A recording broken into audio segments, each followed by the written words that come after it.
Drugs కేసులో ప్రముఖ దర్శకుడు పూరీ జగన్నాథ్ బుధవారం ఎక్సైజ్ కార్యాలయంలో ప్రముఖ దర్యాప్తు బృందం ఎదుట విచారణకు హాజరయ్యారు.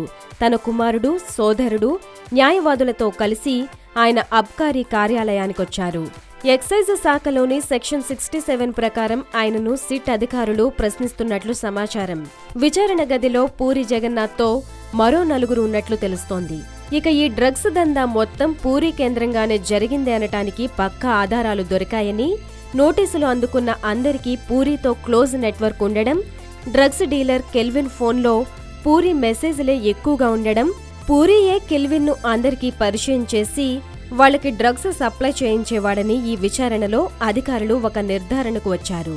ఈ నేపథ్యంలో అందరి విచారణలు పూర్తయ్యాక పూరీని అదుపులోకి తీసుకోవడం ఖాయంగా కనిపిస్తోంది.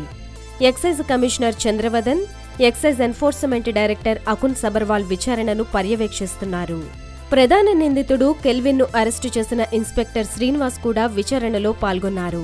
పూరీ జగన్నాథ్ సమాధానాలు ఇచ్చే తీరును పరిశీలించేందుకు విచారణ గదిలో మానసిక వైద్యుడు కూడా ఉన్నట్లు సమాచారం. విచారణ నేపథ్యంలో ఎక్సైజ్ ఆఫీస్ దగ్గర కట్టుదిట్టమైన భద్రతా ఏర్పాట్లు చేశారు.